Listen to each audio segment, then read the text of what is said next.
Okay जी, नहमदुहु व नसल्ली अला रसूलिहिल करीम, अम्मा बाद, फ़अऊज़ु बिल्लाहि मिनश शैतानिर रजीम, बिस्मिल्लाहिर रहमानिर रहीम, रब्बि इश्रह ली सदरी व यस्सिर ली अमरी वहलुल उक़दतम मिन लिसानी यफ़क़हू क़ौली, आमीन या रब्बल आलमीन। अस्सलामु अलैकुम व रहमतुल्लाहि व बरकातुहू। This is me, Fasiha Khan, and I have today with me Raima and Nida. And yes, today is the day number 13 with the book club.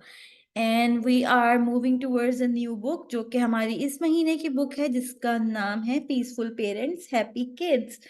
सो इस किताब के साथ इंशाल्लाह हम अपने इस महीने का और इस सेशन का जो है वो आगाज़ करने वाले हैं। सबसे पहले with the start of this book, हमने इससे पहले जितनी भी बुक्स पढ़ी हैं वो टारगेट कर रही होती थी बच्चों को, मतलब बच्चों से कैसे बात करें, बच्चों का ब्रेन, और बच्चे जो हैं वो मतलब सिबलिंग्स आपस में कैसे हैं। तो but this book is actually preferably जो है वो काम कर रही है मदर्स और फादर के ऊपर, पेरेंट्स के ऊपर।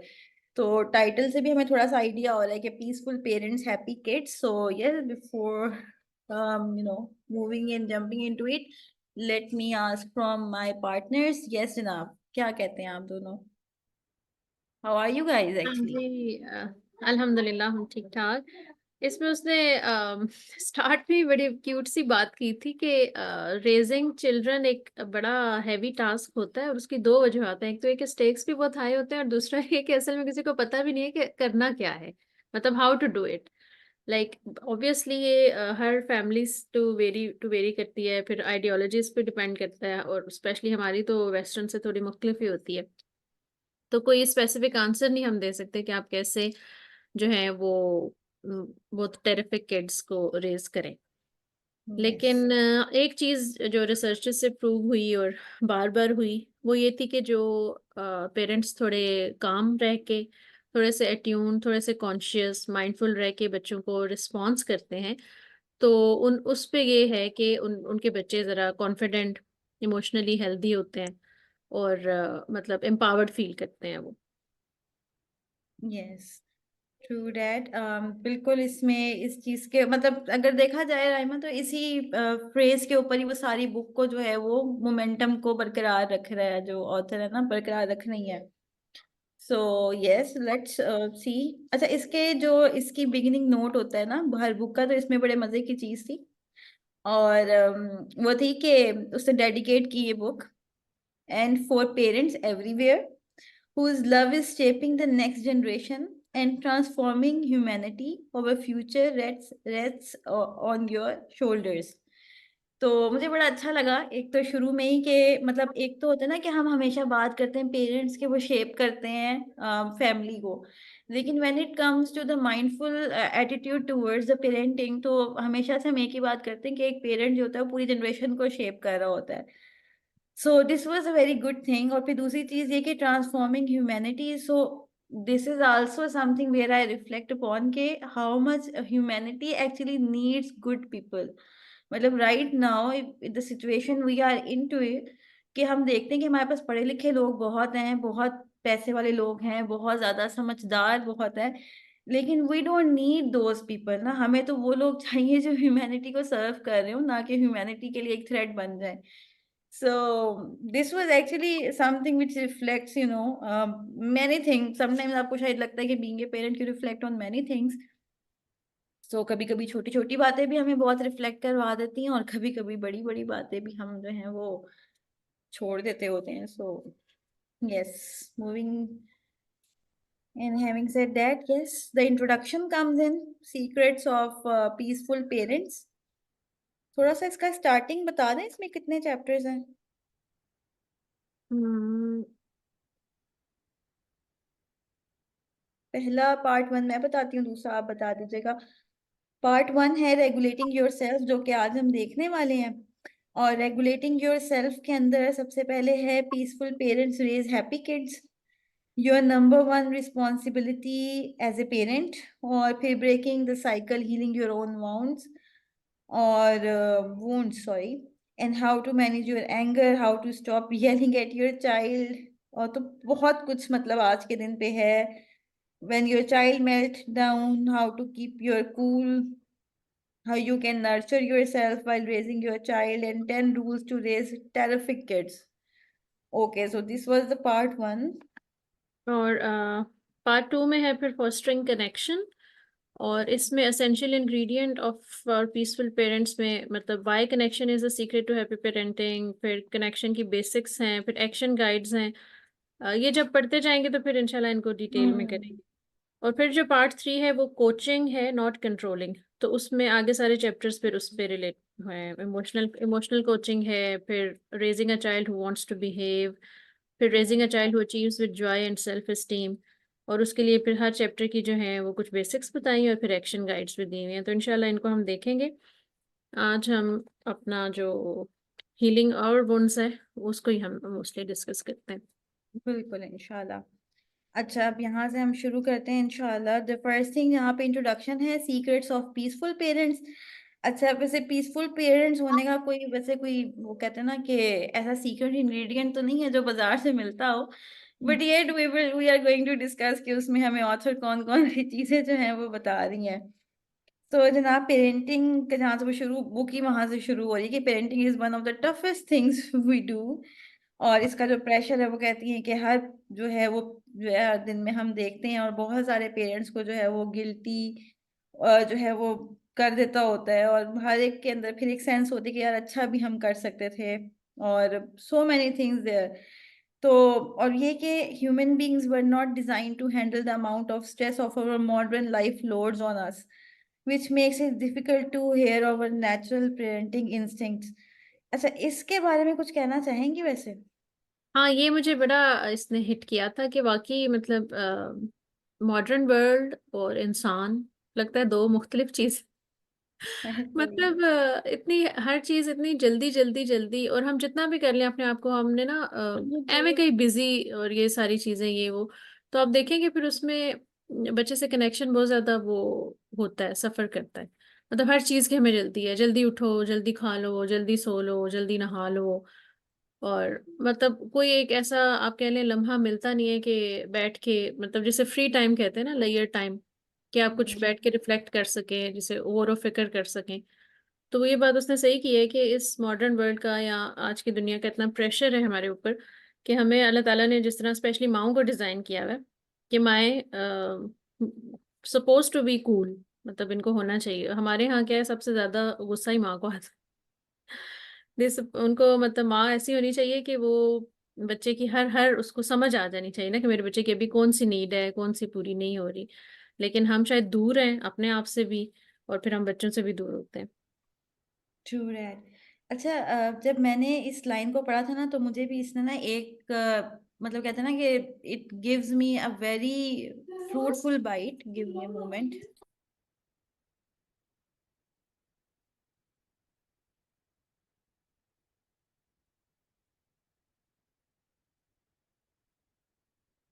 चेक करो। ओके। अच्छा, इसने मुझे एक बड़ी फ्रूटफुल नहीं। बाइट दी। हम हमेशा बात करते हैं माइंडफुलनेस की, और एक बात करती हूँ मैं मीनिंगफुलनेस की, और फिर हम एक बात करते हैं कि भाई नेचुरल लाइफस्टाइल होना चाहिए। अच्छा, जब भी हम ये सब बात करते हैं तो हमारे कोर माइंड में क्या होता है? हमारे कोर माइंड में ये होता है कि हम एक नेचुरल लाइफ गुजारें, ताकि नेचुरल टेंडेंसीज पे हमारे डे टू डे मैटर्स हों। और यहाँ पे जब इसने ये बात लिखी ना कि human beings were not design to handle the amount of stress of our modern life loads on us, तो मुझे इसमें बड़ा कुछ जो है वो ख्याल आया। इवन हमारी diet plans, the things we wear, the things we do, the life we are living. और वाकई में अगर एक मतलब अगर हम सब लोग थोड़ी देर के लिए सिर्फ ये देखें कि एक दिन के अंदर हमारे ऊपर कौन कौन सा स्ट्रेस आता है। मतलब सुबह अगर हमारी आंख खुलती भी है ना, तो वो इसलिए खुल रही होती है कि we have something to do, to to make sure to fit in this world. तो ये एक बड़ा एक फूड फॉर थॉट था कि how we are spending over days. मतलब here is the question, how we are spending over days. और human beings, और वही बात है वाकई के मॉडर्न वर्ल्ड और ह्यूमन बीइंग्स दो डिफरेंट चीजें लगती हैं, और क्यों लगती हैं इसको वाकई हमें सोचना पड़ेगा सबको अलग अलग। क्योंकि हम कोई एक फार्मूला नहीं दे सकते जो सबकी लाइफ पे फिट हो जाए, और फिर सब कहेंगे अच्छा ये क्या बात हुई। वही at our home we need to reflect over it कि भाई हम आखिर ऐसा क्यों चाह रहे हैं, कि मतलब ऐसा हमारे साथ क्यों हो रहा है, मेरी जिंदगी में ऐसा क्या, आपकी जिंदगी में ऐसा क्या है, हम सब अलग अलग गुजार रहे हैं। So yes. अच्छा, बाकी फिर वो कहती है कि आगे एक बड़ी इसने अच्छी बात की इसके बाद कि हर मतलब हम देखते हैं कि बहुत सारे पेरेंट्स होते हैं इनके बच्चे बड़े अच्छे होते हैं, बड़े नाइसली बिहेव कर रहे होते हैं, और ऐसा क्या होता है कि मतलब उनके बच्चे बहुत अच्छे होते हैं और हमारे बच्चे तो चीखते रहते हैं। कुछ पेरेंट्स होते हैं उनके बच्चे कहीं पे भी नजर आते हैं तो वो बड़े वेल बिहेव्ड, बड़े वेल मैनर्ड, बहुत पोलाइट, चीजों को अंडरस्टैंड करने वाले होते हैं। और एक हमारे बच्चे हैं जो कहीं पे भी जाएं तो वो उधम और एक अजीब सा एक माहौल क्रिएट हो जाता है, उनको कुछ समझ नहीं आती ऐसा क्यों होता है ना। कुछ के बच्चे बहुत अच्छे हैं और वो अच्छे अच्छे चलते आ रहे हैं, तो ऐसा क्या है, मतलब वो डिफरेंट है या क्या सीन है। तो यहाँ पे उसने कहा था कि these parents have a secret, कि उनका एक सीक्रेट है। और वो कहते हैं in fact they have a whole secret life inside their head. They talk to their child differently, they talk to themselves differently. और वो जो है वो they are approaching the whole experience of parenting from a new perspective. ठीक है, और ये सुन के हमें लगता है हाँ वाह हमें पता लग गया राइट। तो उसने कहा कि द मोमेंट के जो हमारा परसीव करने का और रिस्पॉन्ड करने का चाइल्ड को बच्चे को तरीका होता है ना, that is actually the main thing जो कि चीजों को डिफरेंट कर देता है फॉर एवरी पेरेंट। तो यहाँ पे उसने वो 3 बिग आइडियाज का जिक्र किया हुआ है। एनीथिंग देयर जो कि उसमें से डिस्कस करने वाली हो उन 3 पॉइंट से पहले पहले कुछ है ऐसा? नहीं मेरा ख्याल है हो गया है। इसमें ये बस था कि the shift changes the way we perceive and respond to our children on every level. और इसको फिर उसने कहा कि हम हर लेवल को 3 उसमें डिवाइड कर सकते हैं कि पहले तो रेगुलेट करें अपने आप को, रेगुलेटिंग योरसेल्फ। फिर हम उसमें इसने बताया कि इट इज पेरेंटिंग जो it's not about what our child does but it's about how we respond.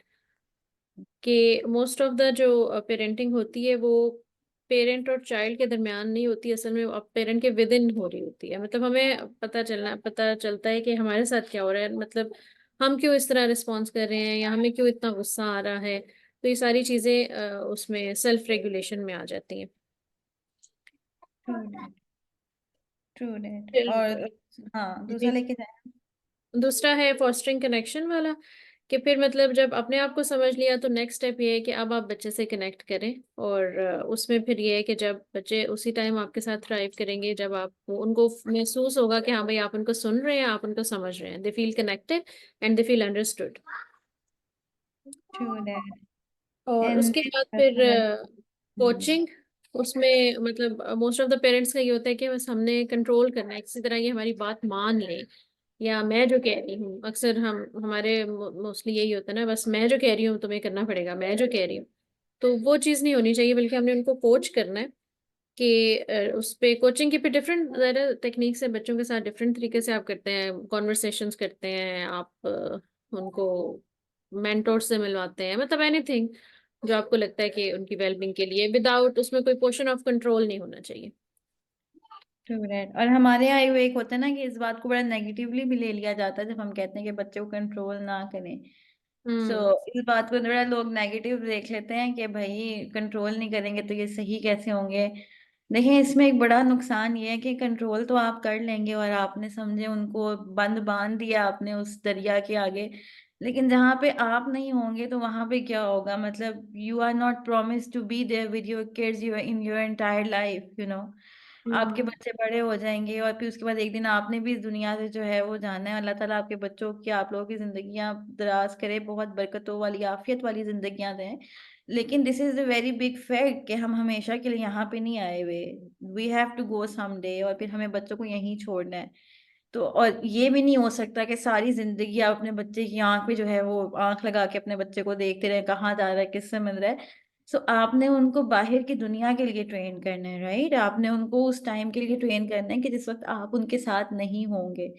And आपने उनको ट्रेन करना है उस चीज के लिए कि उनको कोई कहे ना कहे, लेकिन उनकी तरबियत जिसको हम बोलते हैं अपनी हमारे जो पैराडाइम में लफ्ज इस्तेमाल होता है वो तरबियत का लफ्ज है।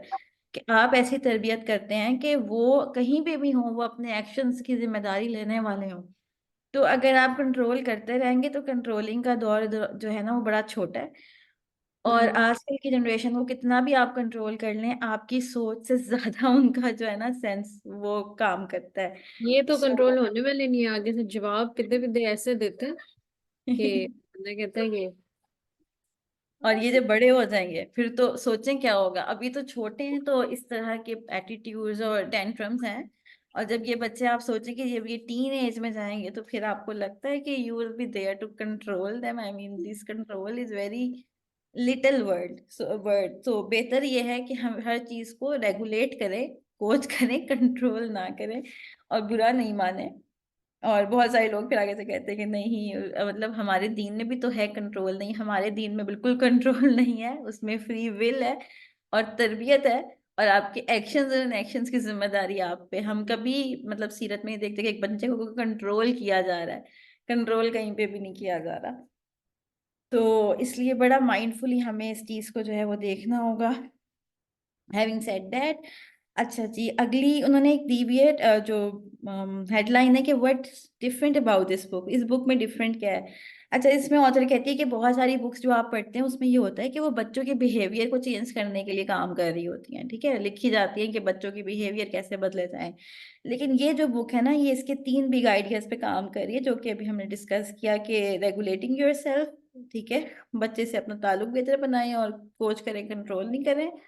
तो असल में ये बुक जो है ये पेरेंट्स के ऊपर काम कर रही है, और इसका जो थर्ड पार्ट है, जो सबसे लॉन्गेस्ट पार्ट है, कोचिंग नॉट कंट्रोलिंग, वो भी फोकस करता है कि आपके बच्चे के ऊपर, लेकिन इंस्टेड ऑफ के मैनिपुलेट करें आप बच्चों की बिहेवियर को, या उसको पनिशमेंट दें या इसको ब्राइब दें, तो वो कहती है कि हम आपको देते हैं स्टेप बाय स्टेप ब्लूप्रिंट्स कि आपने बच्चे को कोच करना किस तरह, और अपने शॉर्ट टर्म और लॉन्ग टर्म वे में आपने काम किस तरह करना है। We will see the third chapter जब हम वहां पहुंचेंगे, लेकिन लेट्स मूव फॉरवर्ड। अच्छा जी, अब यहाँ पे वो कहती है कि प्रीव्यू उन्होंने दिया है यहाँ पे, वो हम देख लेते हैं। ठीक है, प्रीव्यू तो ये है कि इमोशनल कोचिंग, के बच्चों का जो ब्रेन है वो मुस्तकिल जो है वो ग्रो कर रहा होता है, तो उनकी जो है वो रैशनल ब्रेन सेंटर्स होते हैं, तो वो हम वहाँ पे उसको देखेंगे। फिर लविंग गाइडेंस है कि बच्चे जो हैं वो रिले करते हैं on us to guide them in the big and the confusing world. तो वो कहते हैं कि अनफॉर्चुनेटली होता ये है कि हमारे अपने ही चाइल्डहुड जो एक्सपीरियंसेस हैं और कल्चरल मैसेजेस हैं, तो वो ही जो है वो मतलब वो गाइड हुए होते हैं पनिशमेंट, फोर्स और कंट्रोल से और मैनिपुलेशन से। तो उसके ऊपर आगे बात होगी। एंड सपोर्टिंग मास्टरी है कि children are by naturally curious but too often we undermine their desire to learn. तो building on foundation of connection, तो ये 3 चीजें जो हैं ये आगे जाके इस बुक में आएंगी। ठीक हो गया।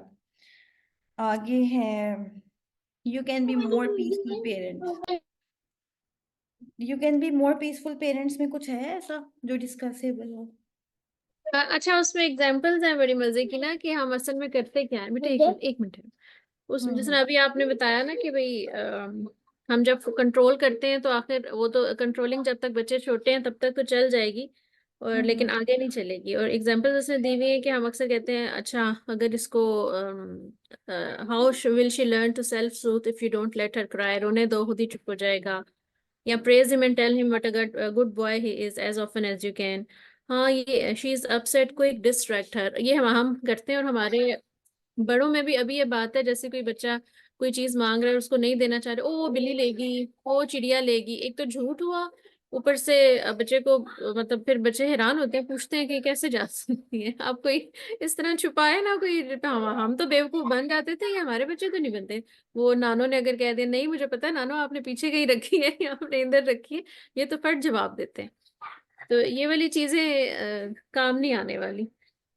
श्योर है। अच्छा, इसमें हो भी तो गलत चीजें रही है ना, जैसे देखो वो मतलब ये कि how will she learn self soothe if she don't you don't let her cry या प्रेज हिम डिस्ट्रैक्ट हर। तो हम देखें तो ये बड़े बहुत बड़े बड़े कॉन्सेप्ट्स हैं, प्रेज करना, डिस्ट्रैक्ट करना, और ये आगे जाके बड़े लॉन्ग रन में प्रॉब्लम्स क्रिएट करते हैं। तो हम अपनी तरफ से बच्चों को बहादुर बना रहे हैं ना, कि अच्छा रोते रहो खुद ही चुप हो जाएंगे। तो अब वो अकेले रोते रहे, मतलब ये है थोड़ा सा कॉन्सेप्ट, अक्सर कहते हैं हमारे बड़े भी, हम भी कह जाते हैं छोड़ो रोने दो खुद ही ठीक हो जाएगा। अच्छा, उसके बाद जो है उन्होंने कहा हुआ था the embrace of great love.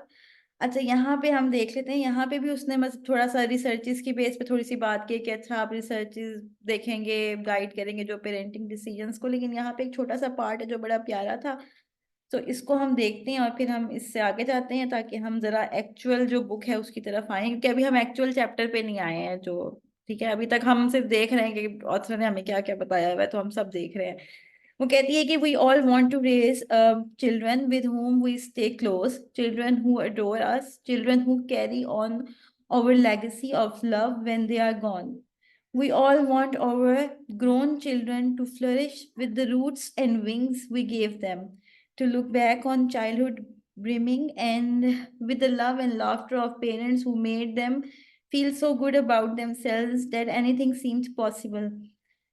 And every day of your kid's childhood, you are creating that future. So yes, ऐसा नहीं है कि बच्चों के वो, अच्छा इसमें आगे एक और बात थी, there is no perfect parent and there is no perfect kid, children, but there are many families who live in the embrace of great love. This book is dedicated to you creating one of those families. कि हमें जो है ना वो कहते हैं ना कि वो परफेक्शन की डिमांड जो है ना वो यहाँ पे नहीं है, कि ना तो आप परफेक्ट पेरेंट हैं और ना कि आपके बच्चे परफेक्ट हैं। तो हमें तो वो फैमिलीज बनानी है जो मोहब्बत से रहती हैं और एक फैमिली बनते हैं। अब क्योंकि अभी घर तो हैं, लोग भी हैं, बस फैमिलीज नहीं है। फैमिलीज को जो है ना हमें लेकर आना है। Anything which you want to discuss there? नहीं, मेरा ख्याल है अब अगले चैप्टर 1 पे जाते हैं। बस वही बातें अब चैप्टर वन repeat। पे चलते हैं। अच्छा जी, अब आ गया चैप्टर वन, पार्ट वन इस बुक का, रेगुलेटिंग योर सेल्फ। चलें जी, रेगुलेटिंग योर सेल्फ क्या है? रेगुलेटिंग योर सेल्फ, अच्छा यहाँ पे ना एक मैं पोर्शन से शुरू करती हूँ and then we will move forward. वो कहती है regardless of your child's unique challenges, if you want to parent well you have to work on yourself too. A child doesn't cause that anger and anxiety that hooks us into power struggles that comes from our own fear and doubt. So yes, ये जितनी भी चीजें जो मतलब unique challenges हम देख रहे होते हैं ना अपने बच्चों के अंदर, जिसकी वजह से हमें एंगर एंजाइटी आ रही होती है, तो असल में ये कॉज हमारे बच्चे नहीं कर रहे होते। ये बेसिकली हमारे पास ट्रॉमास, हमारे पास एक्सपीरियंसेस और हमारे रिएक्शंस होते हैं जो कि उस चीज को वर्स्ट कर रहे होते हैं या खराब कर रहे होते हैं। हम्म। और असल में इसका पहला चैप्टर है ये कि peaceful parents raise happy kids, यानी कि जो वालिदैन पीसफुल होते हैं वही हैप्पी किड्स जो हैं वो रेस करते हैं। और हैप्पी मींस ये नहीं है कि बच्चा हर वक्त ही कर रहा होता है, लेकिन एक सेल्फ मतलब अश्योर्ड हाँ, बड़े बड़े पीसफुल कह निकाल। लें या उसको आप कह लें कि कॉन्फिडेंट हो आप, उसकी सेल्फ एस्टीम अच्छी हो। जाहिर है हम इस दुनिया में आए हैं तो टेस्ट तो होगा, बच्चों का भी होगा, हमारा भी होता है। तो बिल्कुल। और यहाँ पे दूसरा एक चीज थी कि अपने ऊपर काम करने का मतलब ये है कि मतलब हम खुद पे रिफ्लेक्ट करें। If we can reflect on our own early childhood relationships and learn to nurture our self, we can offer our child जो हम उसको देना चाहते हैं। और फिर उन्होंने ये बात की कि कुछ बच्चे वो डिफिकल्ट टेम्परामेंट्स के साथ पैदा होते हैं और कुछ मतलब नेचुरली इंक्लिनेशन उनकी थोड़ी वो सॉफ्ट होती है, लेकिन and for those children our inner work as a parent is even more important. तो और मतलब आप जैसे रिस्पॉन्ड करेंगे वही उसकी शेप करेगी एबिलिटी को to make the most of it life. Number one responsibility as a parent वो है जनाब माइंडफुलनेस। हाँ। और माइंडफुलनेस का इन्होंने बताया कि allowing an emotion to take hold and pass without acting on it. मतलब आप जो भी फील कर रहे हैं, जो भी आप महसूस कर रहे हैं, आप उसको फील करें, मतलब उसके साथ बैठें उस चीज के साथ, लेकिन एक्ट ना करें। और हम्म। अगले मेरे ख्याल है अगले सारी चीजों में इसने यही चीज बार बार रिपीट की है, बार बार रिपीट की है कि अब आप ठीक है, आपके बचपन में आपके साथ बुरा हुआ और हम सबके साथ ही होता है, ज़रा पेरेंट्स मारते भी हैं, डांट भी देते हैं, येलिंग भी करते हैं। तो अब इसका ये मतलब नहीं है कि आप बैठ के हम उनको ब्लेम करते रहे, अब हम बहुत बड़े हो गए हैं। तो अब हमने क्या करना है कि don't act like a child your self, be a grown up so that your kid can follow you. कि आपने अब अपने बच्चे के लिए मतलब वही बात के मॉडलिंग करनी है, रोल मॉडल बनना है। और वो कैसे हम करेंगे वो फिर आगे डिफरेंट टेक्निक्स हैं। क्योंकि बिल्कुल। बच्चे जो हैं, kids can't manage their rage by themselves, they can't find their way through the tangle of jealousy that pushes them to whack their little sister। मतलब अभी छोटे हैं ना, इमोशन हर तरह का आएगा उनके अंदर, वो गुस्सा भी आएगा, वो फ्रस्ट्रेट भी होंगे। तो अब एज अ पेरेंट या एज अ ग्रोन अप ये हमारा काम है कि हम उन्हें बताएं, क्योंकि जब जब हमें गुस्सा आ रहा है हम कैसे रिएक्ट कर रहे हैं, जब हम जेलस हो रहे हैं अगर तो हम क्या करते हैं, हमें किसी की बात बुरी लग रही है तो हम आगे से फौरन उसको जवाब दे देते हैं या थोड़ा सब्र करते हैं। मतलब ये सारी चीजें खुद हम सिखा रहे होते हैं बच्चे को। True that. तो अगेन उन्होंने माइंडफुलनेस पे ये बात की कि pay attention to what you are feeling but don't act on it. That's why your first responsibility in parenting is being mindful of your own inner state.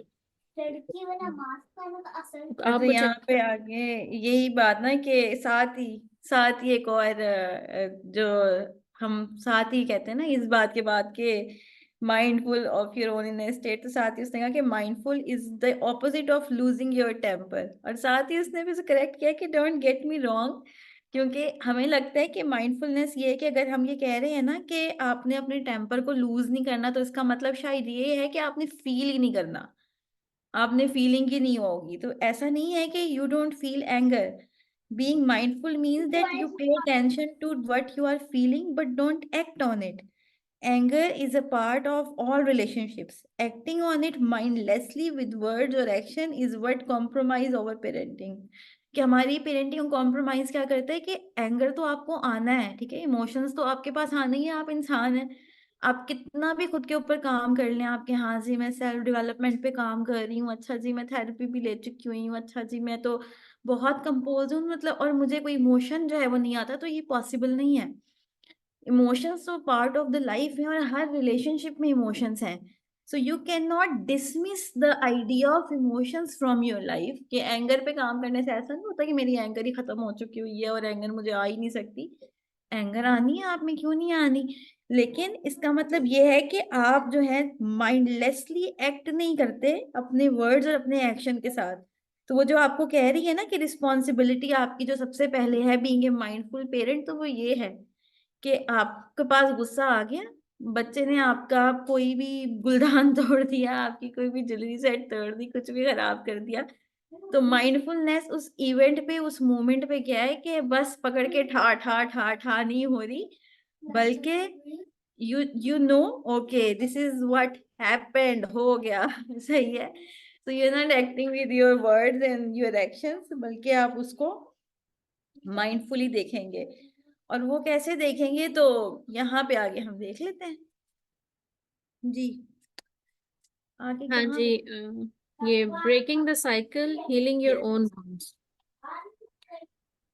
अच्छा, या इससे पहले कुछ है ऊपर? मेरा हाल है फाइट और फ्लाइट हाँ मूड है। हाँ, उन्होंने कहा कि वैसे एज अ ह्यूमन हमारे अंदर, मतलब हमने पहले उसमें होल ब्रेन चाइल्ड में भी देखा कि हम तीन कोई भी हमें जब थ्रेट हो या इमरजेंसी सिचुएशन हो तो हम तीन सिचुएशंस में या तीन उसके मोड होते हैं रिस्पॉन्सेज के, या तो हम बिल्कुल उसको फाइट करेंगे, या बिल्कुल दूर चले जाएंगे, या नम हो जाएंगे बिल्कुल। लेकिन पेरेंटिंग वो कह रही है कि ऐसा कोई इतनी इमरजेंसी नहीं होती कि आपका ब्रेन हर वक्त इन्हीं तीनों मोड्स में रहे, तो आपने रिफ्लेक्ट बैक करना है।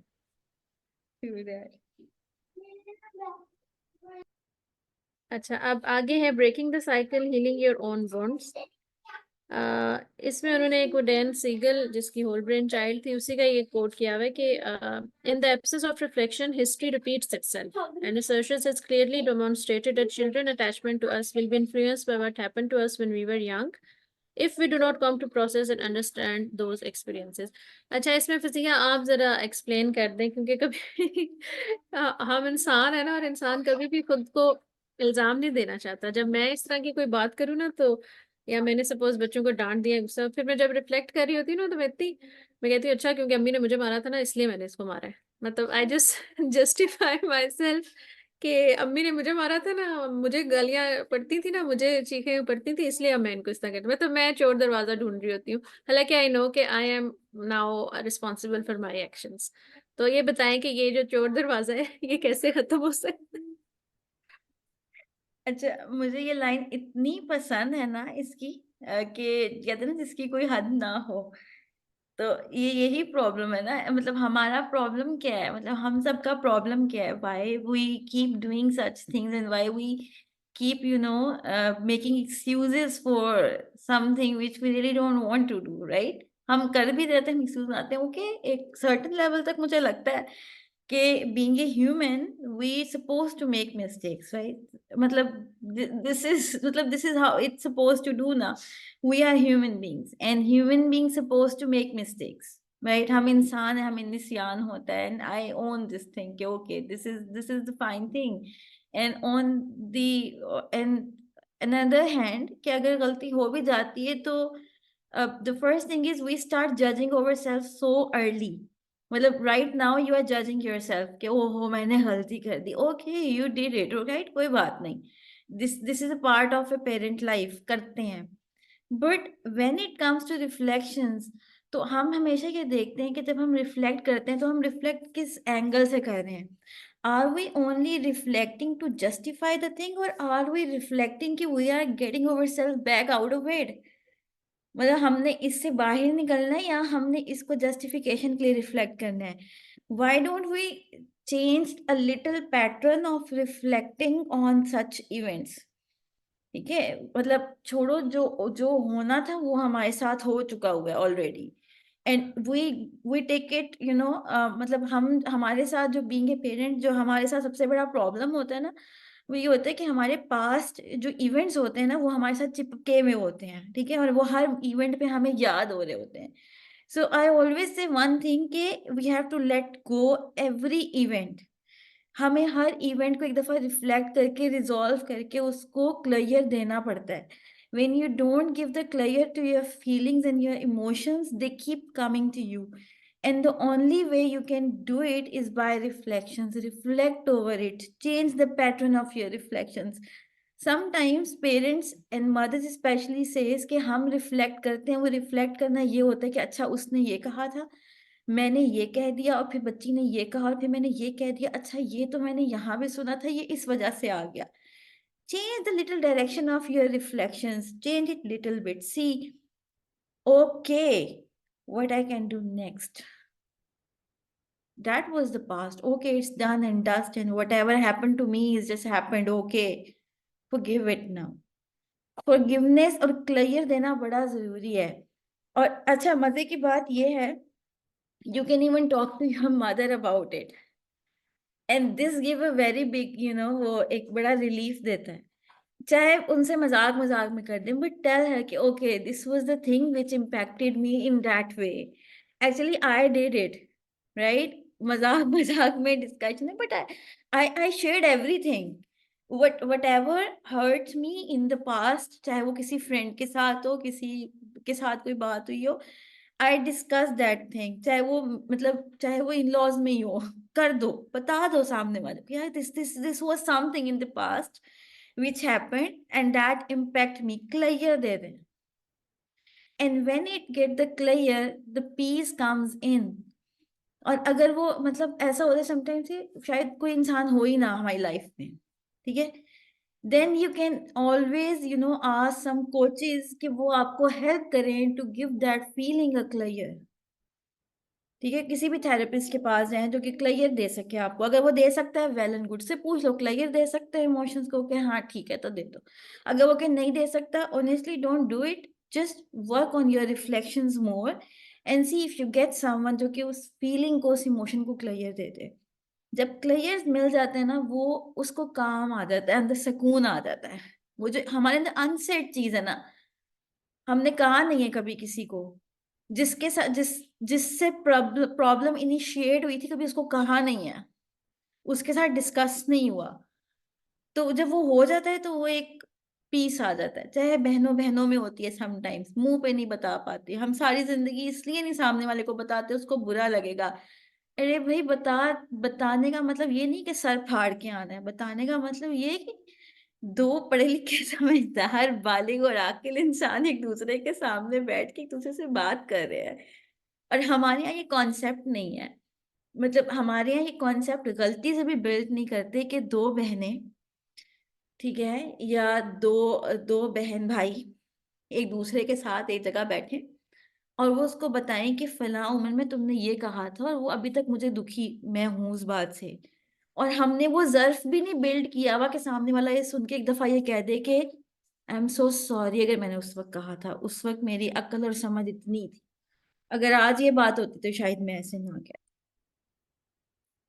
और हम हमारे यहाँ असल में वो बिल्डअप ही नहीं है ना, वो दूसरे को लिवरेज देने वाला एक मोमेंटम है ही नहीं। मतलब हमने जज करना अपनी सिफ्ते अव्वल बनाया हुआ है, दूसरे को ताना देना सिफ्ते दोइम बनाया हुआ है, और दूसरे को जलील करना हमें लगता है हमारा पैदाइशी हक है। तो वो हम जब हमसे कोई कह भी देगा ना बुरा मनाया था, तो सामने वाले हमारे यहाँ क्या तरबियत ही ये मिली हुई है, हाँ तो लग गया बुरा तो क्या हुआ, हर कोई कहता है।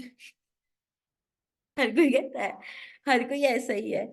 और यही मतलब यही हम ये जजमेंटल और बड़ी एक और सिचुएशंस देखते हैं यूजुअली। अब पाकिस्तान में इलेक्शन के डेज हैं, कल गुजरा है, तो आप किसी के सामने अपनी पसंद रख दो और सामने वाला उसको पसंद ना करता हो, तो क्या रिएक्शन आता है? मैं मत बताऊं? बता दो। मेरे मामू उधर मतलब स्टॉन्च सपोर्टर हैं उसके, कमर जमान कायरा था हमारी बेटी में। नेम नहीं लो, तो नेम मैं नहीं गई, लो। उन्होंने मुझसे पूछा, बताओ किसको वोट देना है, सच सच बताओ"। मैंने कहा पीटीआई को। कहते हैं तुम ना ही जाओ पोलिंग स्टेशन, तुम इधर ही रहो, मेरी इज्जत बेइज्जती का मसला है। मैंने कहा मामू आपकी इज्जत बेइज्जती का मेरे से क्या ताल्लुक है, मेरे वोट से? नहीं शर्म नहीं आती, ये वो फलां फलां। मैं बस चुप करके वोट डाल के आ गई। तो हमारे यहाँ ये है ना, मतलब अगर आपको पसंद है कोई और सामने वाले को पसंद नहीं है, तो आप तो रिस्पेक्ट ही नहीं रख पाते ना। हम तो पसंद की भी रिस्पेक्ट नहीं रख पाते। मतलब आपको भी जो है वो आपके सामने सामने वाले को इतना बुरा भला कहा जाता है कि आप जितने भी काम हो आप एक दफा उबल ही पड़ो कि ना कहें ऐसा था कि और मजीद कहा जाए। सो this is how the mentality actually has build. तो अगर हम जिस तरह बात की कि चलो बहन भाई आपस में बैठ के बात कर लें या बहनें बात कर लें, तो हमें वो जनरेशन रेस करनी पड़ेगी। एक जनरेशनल, मैं हमेशा कहती हूँ हमें 3 जनरेशन चाहिए जो काम कर रही हूँ जनरेशनल ड्रामा खत्म करने के लिए, क्योंकि यहाँ पे वो कल्चर बिल्ड नहीं है और बिल्ड हमें करना पड़ेगा। सो यही एक चीज है जिसमें मैं कहती हूँ कि क्लियर दें, और दूसरा ये कि रिफ्लेक्ट करें, और रिफ्लेक्शन का पैटर्न थोड़ा सा हमें बदल देना चाहिए उस साइकिल से बाहर आने के लिए। बट आई मस्ट सजेस्ट अगर किसी को अगर आप डिस्कस कर लेते हैं ना ये बातें जिसके साथ हुई हैं, ये बहुत बड़ा रिलीफ देता है। And do it in a very good way, never do it like okay भड़ास नहीं निकालनी, क्योंकि everybody did something according to their understanding. And this is what I discuss in the generational gap जिसमें generations हमने पढ़ी थी। I hope you have gone through that specific part. So yeah, this is how it is. So I guess this will be helpful, I guess, huh? हाँ जी, ये अच्छा perspective आपने दिया है। So I this will work inshallah. So यहाँ पे break your cycle है। so देखते हैं हम। तो याद है हमें ये कहती है कि कहती है अल्लाह माफ कर देगा, हम तो इतने कूल हैं, कहती है वो हमें कि how you can heal your childhood issues and become the parent you want for your kids। सबसे पहली चीज वो कह रही है जनाब पेरेंट कॉन्शियसली करें, कॉन्शियस पेरेंटिंग करें। ठीक है। if we pay attention we will notice when our kid pushes our buttons, not that kid don't act like kids, they always do। तो वो कहती है कि बच्चे तो बच्चों की तरह ये प्रो मतलब जो उनकी एज है उन्होंने एज अप्रोप्रिएट ही हरकतें कर रहे हैं। और अगर हम जो है मतलब आगे से वो कहती है कि जो whenever we get triggered we stumble on or something that need healing seriously, at times your child pushes your button, he is showing you an unresolved issue from your own childhood। तो ये बड़ी एक important बात है कि अगर कोई बच्चा समझे खेल रहा है और शाउट कर रहा है, तो बच्चे की तो एज है, वो तो खेलेगा और शाउट भी करेगा। लेकिन अगर ये चीज आपको ट्रिगर कर रही है ना, तो इसका मतलब ये है कि आपका कोई अनरिजॉल्व इशू अंदर है जिसकी वजह से आपको बुरा लग रहा है। मतलब एक बड़ी इंपॉर्टेंट बात है, लेट्स थिंक अबाउट इट। अगर एक माँ कहती है कि 4 साल का बच्चा मेरे टेम्परामेंट को टेस्ट कर रहा है, इट मीन्स कि मदर की मेंटल हेल्थ पे काम होने की बहुत ज्यादा जरूरत है। एक 4 साल का बच्चा अगर 26 साल की माँ के टेम्परामेंट को टेस्ट कर रहा है, या 32 साल की माँ के टेम्परामेंट को टेस्ट कर रहा है, 4 साल का बच्चा, इट मीन्स कि माँ को सपोर्ट चाहिए, अंडरस्टैंडिंग चाहिए, and this is not wrong. मतलब हमारे कल्चर में को क्यों गलत लिया गया है? क्या ऐसा नहीं होता कि आपकी ब्लड की कमी होती है, आप मल्टीविटामिन या आप लोग कुछ ऐसा लेते हो जो उस कमी को दूर करता है? क्या ऐसा हमने नहीं कभी होता आपको नजला जुकाम होता है तो सही करते हो? जी। Emotional any. हेल्थ पे मतलब हमने कभी काम नहीं किया ना, तो हमें लगता है कि अगर वही बात है कि एक स्टिग्मा अटैच है इस चीज से, अगर मैं हेल्प लेना भी चाहूँ और फिर हम, अब तो है थोड़ी बहुत अवेयरनेस आ रही है, लेकिन वही बात है इसको वो जैसे नफसियाती है, या ये तो माँ इसकी ऐसी तो ऐसी, तो वो फिर वो भी तो एक ट्रॉमा ही बन जाता है फिर। हाँ, हमारे यहाँ तो वो लेबर। बस ये आप सॉरी। म्यूट होगी। हाँ, म्यूट हो गई। मैंने कहा हमारे यहाँ तो इस चीज को लेबल भी कर दिया जाता है। मतलब अगर आप किसी भी खानदान में बैठे हों और शादी के इवेंट में, और आप एक दफा मुंह से ये निकाल दें कि मैं काउंसलिंग ले रही हूँ या मैं थेरेपी ले रही हूँ, तो आप तो फिर मतलब जंगल में आग की तरह मशहूर हो जाएगी बात, के सामने वाली नफसियाती हो गई, और लोग आपके घर आके पूछेंगे आपकी तबीयत ठीक रहती है अब? दवाइयाँ कहाँ से इस्तेमाल करती है? तो this is very bad culture actually. और वो यही बात है कि वो यार, मतलब हमने फर्ज समझा हुआ है। मतलब आई मीन, सोच के घोड़ों को लगाम होनी चाहिए। दूसरों के बारे में, अपने बारे में सोचें दिल खोल के, दूसरों के बारे में सोचते हुए थोड़ा हाथ होला ही रखें तो अच्छा है।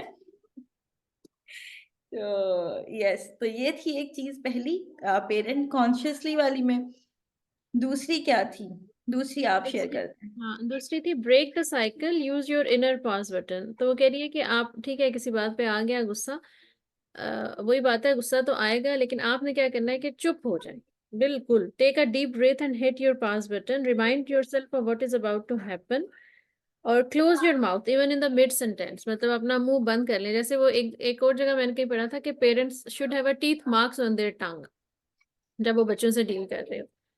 तो और फिर आगे इसने कहा कि डोंट बी एम्बैरेस्ड। हमें होता है ना कि अभी मैं चुप कर गई तो वो समझेगा कि मामा ने तो कुछ नहीं कहा, या मामा डरपोक है, या स्पेशली ये तब होता है, वैसे ये पर्सनल एक्सपीरियंस है, ये तब होता है घर में हम फिर भी ठीक रहती हैं जब अपने घर में, लेकिन जब कहीं कहीं चले जाएं आसपास लोग हों तो फिर पता नहीं क्यों लगता है हाय मेरे ऊपर मेरी तरबियत पे आएगा, मेरे बच्चे तंग कर रहे हैं मुझे, मतलब वो एम्बेरसमेंट हो रही होती है तब। सो ये बात है कि save your embarrassment for when you have a tantrum. Yes, इसको प्लीज सेव करके रखें मदर्स। आप लोगों को बिल्कुल एम्बैरेस होने की जरूरत नहीं है। आपके बच्चे हैं तो क्या मतलब है, वो खुद उनकी हरकतें हैं। Don't worry, take a chill. Okay. अच्छा, जब हम कहते हैं ना टेक अ चिल, इजी हो जाए, तो फिर मदर सोचती होंगी कैसे चिल हो जाए, मतलब कितनी आसानी से कह रही है। कोई बात नहीं, आप हमारी सारी बुक क्लब की वीडियो सुने, आपको आइडिया हो जाएगा कि हम कितने आसानी से कूल हो जाते हैं। And don't worry, we also lose overcome, why not? मतलब हम भी इंसान हैं, ठीक है, सब इंसान है। लेकिन yes, there is one attitude with which every mother actually need to build, and that attitude is being a chill pill at the moment when things are actually upon you, and जब heavy emotions आपके ऊपर हो तो थोड़ा easy हो जाए। This is something you need to build inside yourself actually। करना पड़ेगा, वरना क्या बनेगा? कुछ तो करना पड़ेगा। So yes, understand how emotions work. Okay, अब वो हमें बता रही है जनाब थर्ड पॉइंट, कि अंडरस्टैंड करें कि आपके जज्बात जो हैं वो कैसे काम करते हैं। तो anger is a message that something is not working in our lives. That problem is that's also a biological state that doesn't help us to find the best solution। या आपका केमिकल रिएक्शन हो सकता है जो आपको angry बना देता है। तो वो कहती है कि आपकी बॉडी और आपके इमोशंस जो हैं वो फाइट या फ्लाइट मूड में आ जाते हैं, और आपके बच्चे जो हैं वो बिल्कुल आपको दुश्मन लगने लग जाते हैं। तो take a breath and wait until you calm down before you make any decision or take any action।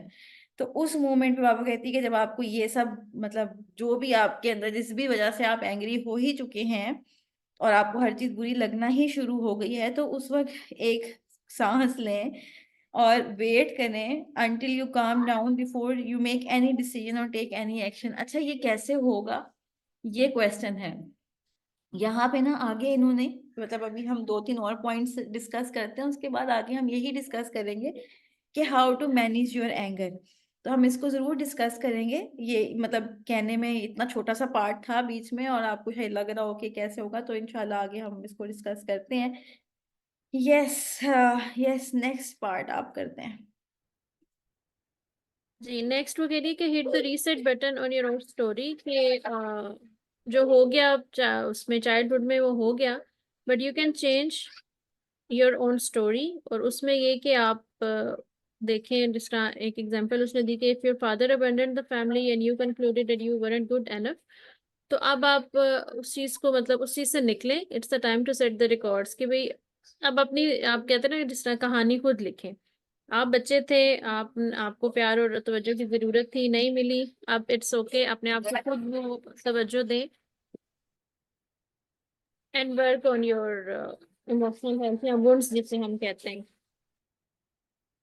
बिल्कुल। फिर आगे उसी का है कि किस तरह करें तो वो डी स्ट्रेस होगा।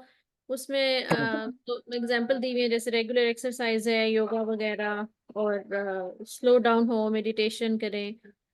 और अच्छा, उसने एक चीज मजे की कि आपको अपने लिए अगर टाइम उस तरह से नहीं मिल रहा अकेले बिल्कुल, तो फैमिली को इन्वॉल्व कर लें, बच्चों के साथ मिलके वॉक पे चले जाएं, बच्चों के साथ मिलके एक्सरसाइज कर लें। And prioritise slowing down and you will find way to do it. Yes, the beautiful, जो एक सजेशन है कि slowing down your life, actually slowing down is something which solves many problems. अल्लाह करे कि हम सबको ये समझ आ जाए। अच्छा, इसके बाद जो आखिरी पॉइंट उसने कहा है वो है get support in working through old issues. वो कहती है कि every parent need support in chance to talk about the hard work she is doing. Sometimes we do that informally with friends and relatives, and sometimes more formal listening partnership with another parent as an educated। वो जिस तरह उसने कहावत था कि patty flirt जो है उनके साथ। अच्छा, उसमें होता ये है कि sometimes we need to to get support, चाहे वो इमोशनल हो, चाहे वो हमारी स्ट्रगल्स की हो, या किसी भी चीज़ की, तो ज़रूर जो है वो सपोर्ट सीख करें। वो किसी भी तरीके की हो सकती है, कोई मदर्स का क्लब हो सकता है, मदर्स की डिस्कशंस हो सकती हैं, वो कोई आपका लाइफ कोच भी हो सकता है, कोई आपकी अपनी काउंसलर भी हो सकती है, एनीथिंग कैन बी देयर, कुछ भी हो सकता है, ठीक है। तो ये चीज है। इसके बाद पार्ट है कि how to manage your anger, and I believe कि अब ये हम देखेंगे नेक्स्ट वीक में, हाँ जी, है मैं ना। भी यही कहने लगी थी कि इसको भी इधर रोकते हाँ, हैं। इसको इंशाल्लाह हम देखते हैं नेक्स्ट वीक में, क्योंकि ये आगे ना एक और ह्यूज टॉपिक है। How to manage your anger है, इसके बाद how to stop yelling at your child है, so there are lot of things there.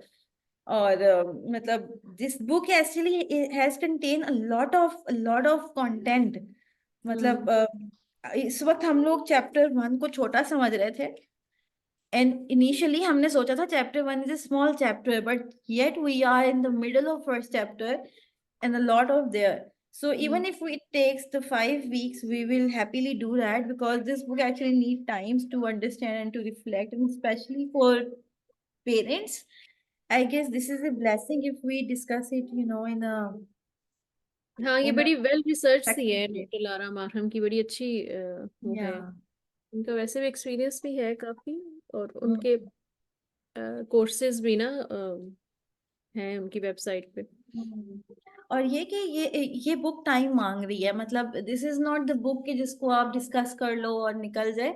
मतलब there are few lines which stick to you and give you very plenty of food to to reflect upon things। इसमें बहुत कुछ ऐसा है, तो if you don't have this book in the hard copy, I must say keep it with you. ये आपके काम आएगी, अच्छी बुक है।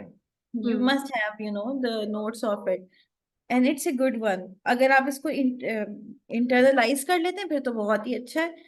इंटरनलाइज मतलब कि आप इसको समझते हैं और अपने ऊपर इम्पैक्ट कर इम्प्लीमेंट करके देखते हैं और इसको अपने लिए सोचते हैं, then this is well and good। So yes, with that inshallah we will go, inshallah see you guys next week, same day same time, and yeah, see you। Okay, then let me conclude it। सुब्हानकल्लाहुम्मा व बिहम्दिका नशहदु ला इलाहा इल्ला अन्ता नस्तगफिरुका व नतूबु इलैक। अस्सलामु अलैकुम व रहमतुल्लाहि व बरकातुहू। अल्लाह हाफ़िज़। अल्लाह हाफिज। वालेकुम सलाम।